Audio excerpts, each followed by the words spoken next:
This, the French Alps. My name's John, riding co-pilot, literally, is co-host Ben Wyatt. We have special guests in the back, Jesse Kearns.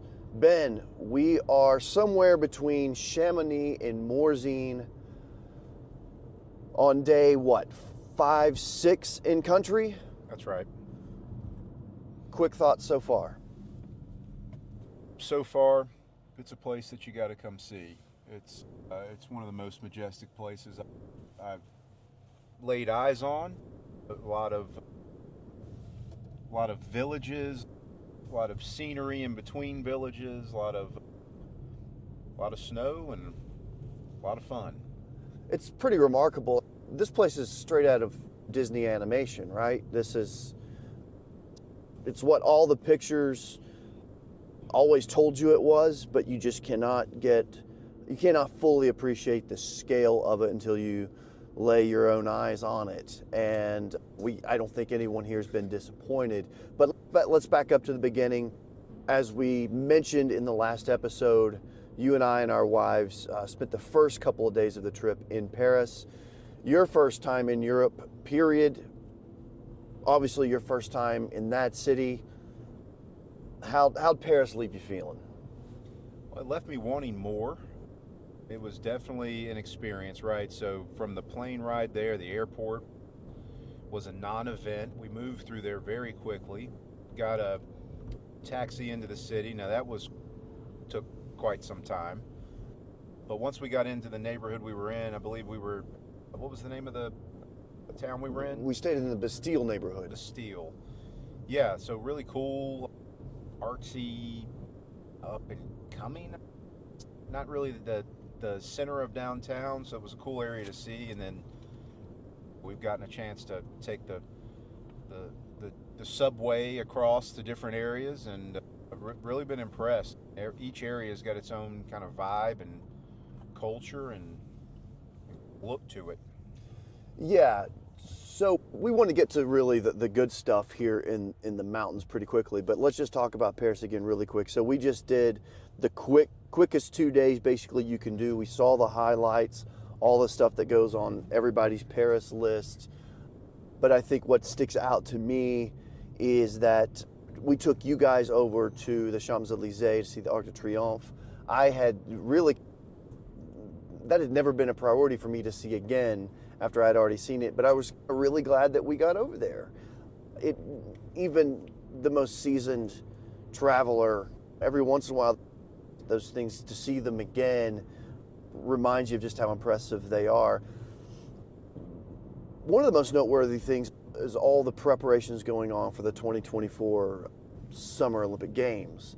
So that had the place, some of it blocked off, and you were walking around some construction sites, but it's definitely a busy time in Paris, and of course the summer's going to be a big deal.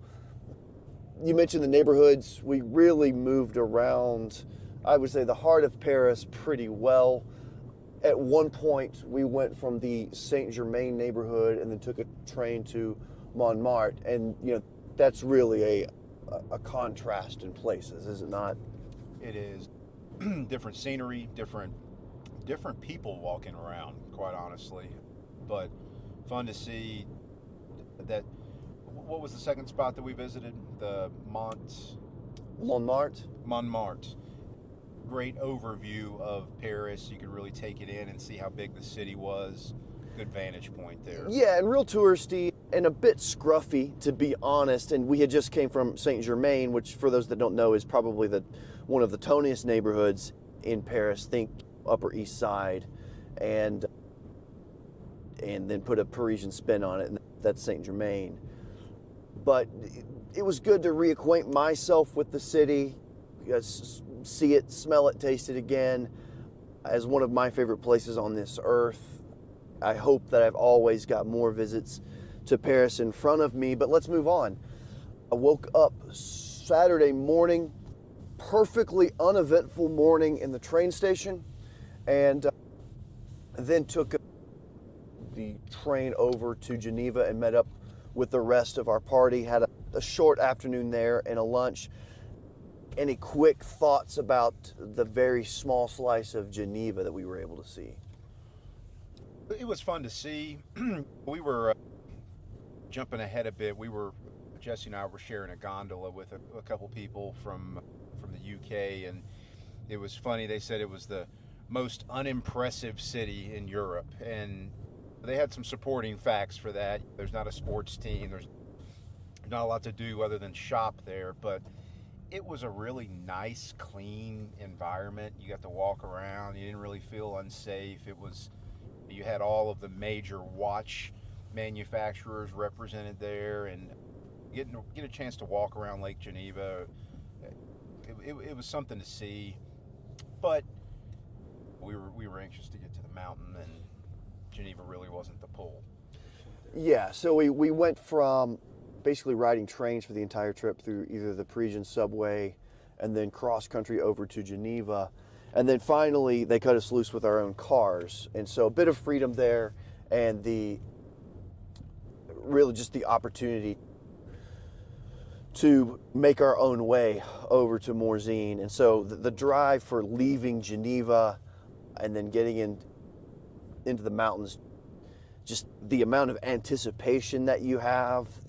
You're around every corner, you're wondering where you're going to see, when the mountains are going to come into view, and just that drive. And I had always been looking forward to driving in the Alps, and it was really just magnificent, and really just through that one gateway there, because since that day we've seen so much more of these mountains. But really that first day driving up that river into the Morzine area was just magnificent. What were your takeaways from Geneva to Morzine?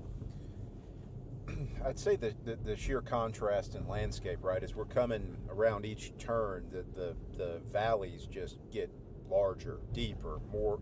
The views start getting more expansive. You can start seeing further and mountain peaks off in the distance, and I think that's where, like you said, that eagerness is, what are we going to see next? And if I recall correctly, there was a pretty nice river / creek, if you want to call it. I would call it a river, but the winding through the valley, getting to Morzine, every turn was great. Okay, so Saturday is the day where we met up with the rest of our group, including the Rank Amateur Podcast's first guest, who is a man that just happens to be my own brother, but Jesse Kearns. So Jesse, we met you in Geneva, and then you joined us for the drive over to Morzine. What were your takeaways from day one? Day one was definitely tiring. In my first international flight, taking off from a chock full flight from Atlanta of over 230 people, flying over 8 hours, was a first for me for sure. But all of that got wiped away when we entered over Lake Geneva and got to see all of that snow melt, fill that crystal clear lake. And to John's point, I feel a lot of the same sentiment about Geneva. The thing that struck me about Geneva is it was, I'll say, eerily quiet. It reminds me of one of the first couple of scenes of The Italian Job, and I don't remember what city that was filmed in, but that illustration took me right to that place. The cinematography with the quiet stair steps and the gentleman that was running up and down the stairs, and all of those sounds and motions, and all of those took me right back to that movie. And Geneva was very picturesque for my first time seeing it, and there was a lot of architecture and a lot of my first little taste of Europe, which I really enjoyed. But I could observe that it was quiet and a little laid back and not really in a hurry to do much.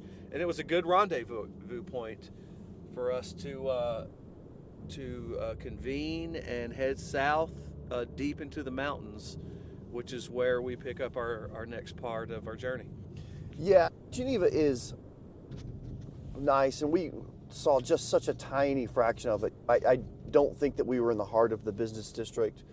I think we were in Old Town, the historic district, certainly chock full of watch manufacturers and their retail stores, which was just a kind of something interesting to gawk at. But for seeing just such a small part of Geneva, even on a Saturday afternoon, this was not a bustling place at all, not even close. But nonetheless, and happy you spent the time there. Insofar as I'm drawn back to Geneva, I can't really say that I am, except for as a landing spot to come back to the French Alps. So let's move into the French Alps. As we've established before, we are staying in a town called Morzine, and let's set the stage for that. Now, having seen a small handful of the ski resorts and the resort towns and the tourist attractions in this area, where would you place it? Where would you place Morzine in context? Ben? I'd say it's a good above average spot. I think it gives you a lot. I think there's towns that have a little more, and I think Jesse and I have got a chance to explore some of the mountain on snowboard and on skis. I think there's areas that offer quite a bit less. So I think it's a good happy medium. I think the town itself offers a lot of options for food and lodging and just to get out and do some shopping and sightseeing. So I think it's a great spot from what we've seen thus far. Yeah, it's not an over-the-top place. At one point, Sarah and I spent an afternoon in a nearby town called Megève, and this is the highest end of highest end kind of ski resort. So think Aspen, think Beverly Hills, think Nantucket, think Palm Beach, whatever, copy paste. Those high-end luxury towns don't have a lot of character to my eyes. You've seen one, you've seen them all. It's about as original as an American suburb at this point. But nice nonetheless, but Morzine has some character. It's the people seem more interesting. The folks that are in the shops and they're serving you in restaurants just feel more real and more friendly. And so I've really appreciated that. But let's move to the skiing. As we've well established, I'm not skiing this trip, and I can talk about some of the side trips that I've been on and plan to be on. But let's start with Jesse. So your first time skiing outside the States, you have experienced the Rockies, but let's talk specifically, let's start with day one on the slopes. Walk us through that day and what you found once you got up in the snow. Okay, so a couple of things to set the setting here. We're flying to Geneva, check our phones, we're watching the weather. This is the 10-day forecast of between 45 and 35 degrees. We're not in the below temperatures. There's not a lot of forecast for snow. And overall, from what I've seen the sentiment of the town, they are skiing on about 2/3 of the terrain available for the Port du Soleil vast territory, which spans many different resorts and is considered the largest easy skiing terrain in the world, the largest amount of easy skiing terrain in the world. We are in a valley in Morzine looking at scenic vistas, and the snow line is halfway up the mountain. Yeah. Where there may have been times where the snow was on every roof, on every car. You might get drenched with a couple inches. Who knows, right? We're in the Alps. We don't know. What we know is what I'm looking at today. Yeah, and so it seemed to me that there was a couple of other factors I have to throw in here. We learned in the gondola that this was one of the second largest winter breaks of all French schools. So which is great, there's a lot of youth learning skiing, a lot of ski schools going, a lot of youth and families on the mountain. Love it. But because of the 2/3 terrain and the mountain not having snow down in the valley, you don't have these vast greens that ski in, ski out of your chalet. where you can learn skiing close. You have to go a little further up the mountain. You've got to get you've got to get into the elevation. And Jesse, am I hearing right that perhaps the skiing itself feels perhaps more crowded than it actually is, just because you're working with less material? Yes, there's an element of defensive skiing. I register no complaints. I've seen some of the most beautiful things I've ever seen skiing in great conditions. But when you're working your way home, let's say, after you've went as far as you can go and you're working your way home and you get further in elevation, there's not only the population density, that snow gets heavy. And we were going through a thaw on the first day, and as we well know, skiing in East Tennessee and Western North Carolina, we've skied through some patches. We've skied through some mud. And on the first day, I'm about 100%, I skied through some cow manure because we could smell it. And it was there. So as you get on down, but that's how you get home, which was my first point. A lot of these places are just filled with the families and folks learning skiing, but that's not available right next to their cabin, so they have to go up the same gondola I did. Then they have to load up on a 6-person chair and go another several thousand meters up to a nice green highway of decent snow to not twist your ankle on, to be quite honest. And there were some abrupt near misses, spills with a couple of people on our group because of the heaviness and the water content of the snow in the lower elevations. Yeah, let's talk just a little bit more about the weather before we move on. Look, sometimes you go skiing and the weather sucks. Them's the breaks, right? Sometimes you just don't have a good winter.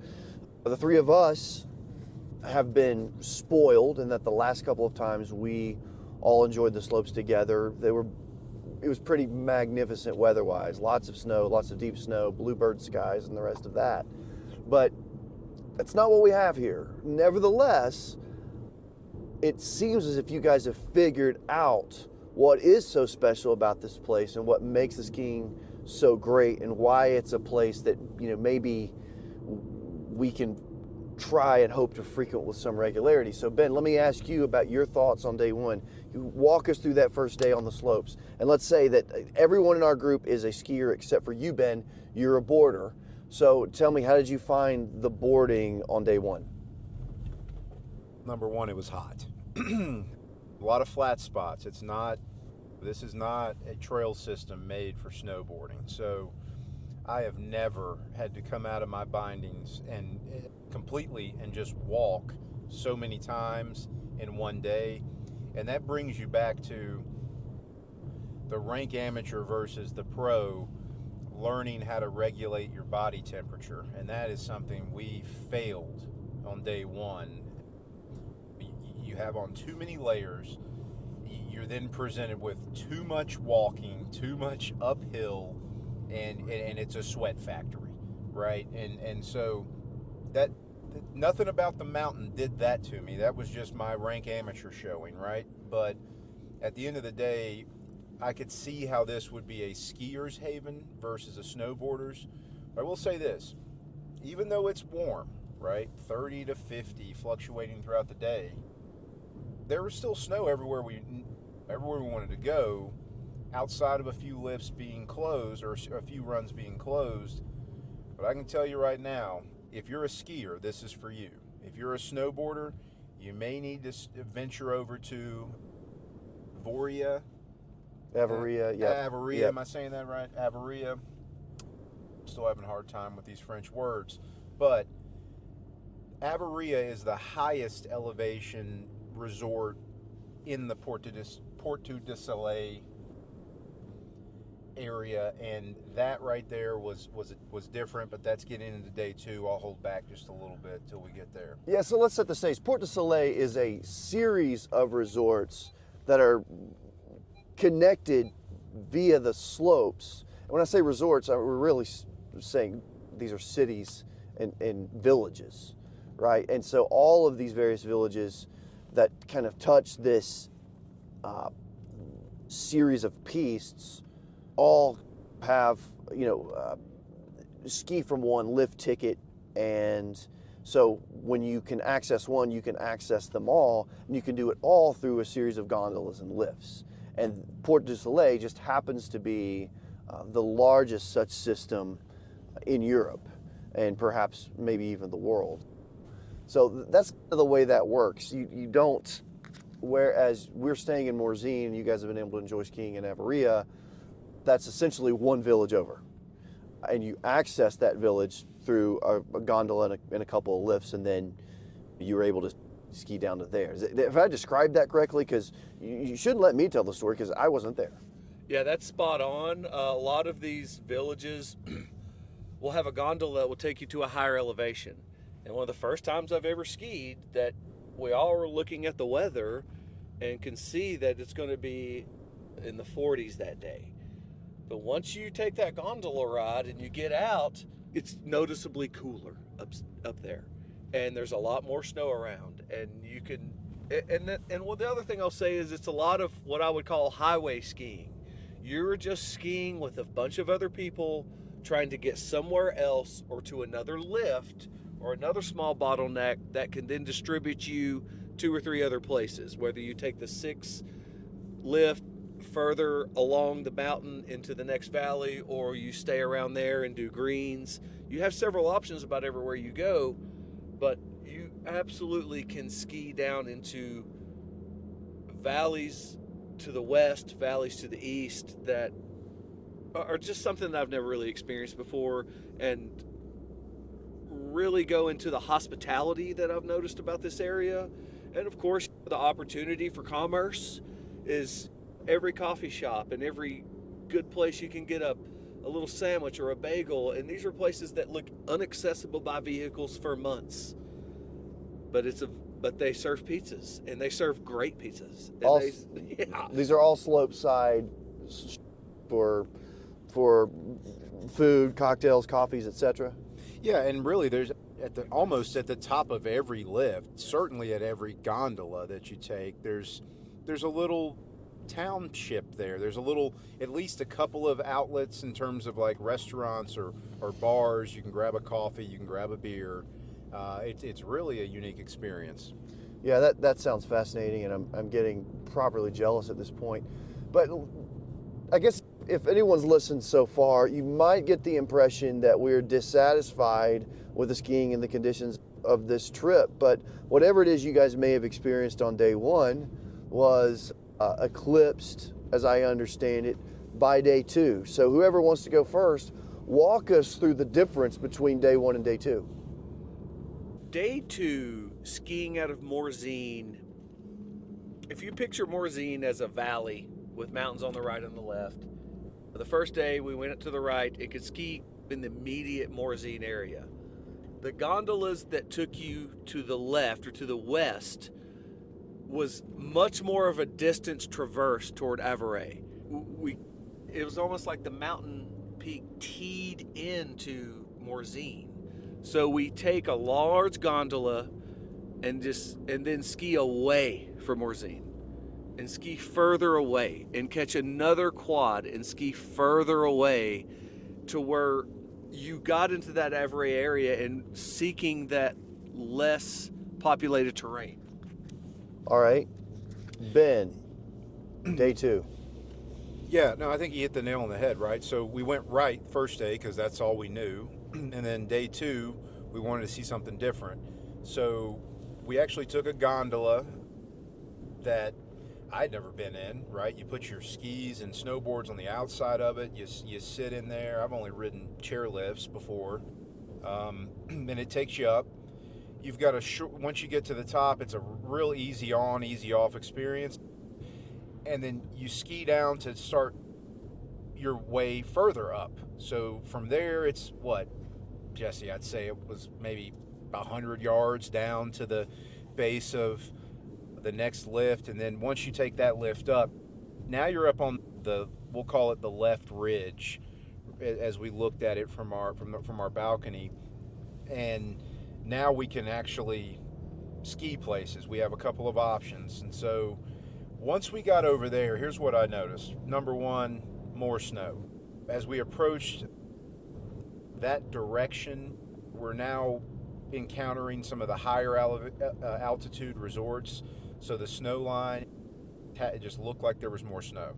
And the snow thickness on every run was better. There were very few runs that had patchy spots, except for that last run we'll talk about here in a bit. But it was night and day. And the runs themselves were a lot wider oftentimes. So even though there may have been let's say a similar population on the mountain, it didn't feel as cramped or as crowded, or in that you were skiing defensively, to Jesse's point. So it was a different experience. I think, and Jesse, correct me if I'm wrong, but going that direction makes us want to go that direction even further. We haven't tapped that resource fully. We were only 2 lifts away from getting into Switzerland, and we know there's more stuff to do there as well. So, for context, the three of us are used to Montana. We're used to Big Sky, which is this ultra modern, very cutting edge technology ski resort. Look, and it's not like we're going back in time here. We didn't all of a sudden find ourselves skiing in 1975. But, I mean, how is the tech here? How are the lifts and the gondolas? Did that leave any impressions with you fellas? Absolutely. I think it's some of the most impressive engineering I've ever seen, and I've seen a lot in my previous career. The lifts, the gondolas, those well-oiled machines and maintenance programs are awe-inspiring and go to show why those watches are so good. Yeah. And why the attention to detail and we may not have the trickiest. Montana might have a little bit more technology because it was bought a little bit more sooner, but they come here to figure that out. This is where they go lay the template down and see how it's done right, because these people are utilizing architecture and buildings that have been on a very long time, and they're still operating on a very high level. Ben Wyatt. Yeah, I mean, the fact that it works is the most important thing, right? But from the end user perspective, right, like walking up, what do you see? How does it get on? I think most of the lifts were fast. I think, it was pretty standard, right? The lifts that we rode. I think the difference between Big Sky and here, at least what we've experienced mostly, is that Big Sky had the fancy lifts with the shells that close. I haven't seen one of those here. But what we didn't, maybe we haven't found it yet, but what I haven't ridden at Big Sky is a gondola, right? That more carriage style with the doors that open. It's one thing to have a Super 6 that has the shell that comes down to keep the wind out. That's great, and keep them coming. It should be standard, right? But the gondola experience where you literally take everything off and just ride, it's unique, and everybody should try it. Yeah, Big Sky is such a strange mountain because it only has one gondola, and that gondola is at the top, and that is only for connecting skiers and riders to that very small, very extreme series of trails from Lone Mountain. Whereas in most other mountains, certainly the resorts here, you start with the gondola in order to leave town and get to the trail system, right? Whereas Big Sky is very much the opposite. Scenery on the slopes, how is it up there? Sheer, raw, and that's about it. That's what we've commonly talk about, is some of the rock formations, some of the mountainous peaks that we've seen. Of course, nothing compared to what we've seen in the States, and they're right up on you. They are close. It almost looks like you can be on a lift and reach out and touch some of these places. And then also can get a little spooky when you when you ski a green and go down and everything looks okay because they have fences and they have plenty of snow around, And then you get on the lift that's a 60 or 80 foot higher, and then you look to your left and realize there was a sheer, straight down crevasse valley that did not stop for hundreds and hundreds of feet. And it was just it was just amazing. Yeah, the landscape is certainly very dramatic. Ben Wyatt? If we're going with adjectives, then what would come to mind would be vast. I think I used the word multiple times. Majestic, epic. I mean, just so much. You can't take it in. You got to turn your head. You can't just look at it. There's too much to look at. And that's what's different, I think, or one of the major differences between coming here to have this type of experience versus maybe what we're more used to, like back home, Sugar Mountain, right? Beach Mountain. These, while they're fun, this is something that's a little different. Yeah. Dramatic is a word that these mountains make it look like Bob Ross lacked creativity. Sometimes you can't believe you're taking all this in with your very own eyes. Well, listen, we are very nearly home to our destination, so we're going to need to wrap this up. Final thoughts from you guys. I think we're going to probably have the opportunity to check in a couple more times with some more field notes from the French Alps. I certainly have a story or two to share from my excursions, one of which I think you guys are going to get a kick out of. But final thoughts as we wrap up the first couple of days in Morzine.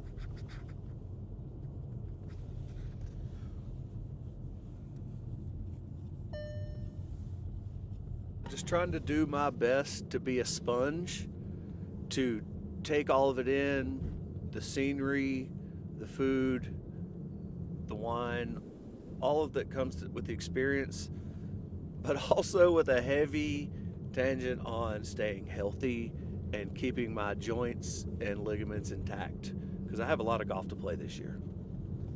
Well said. Yeah, I think you hit the nail on the head. Health is going to be my priority. I think we're in an environment, and with the right company, right, we're all having fun. It's easy to maybe push yourself a little bit too hard, and I think making it through the day to not only get through this trip, but also play as much golf as we all want to play moving forward this year is one of my big takeaways as well.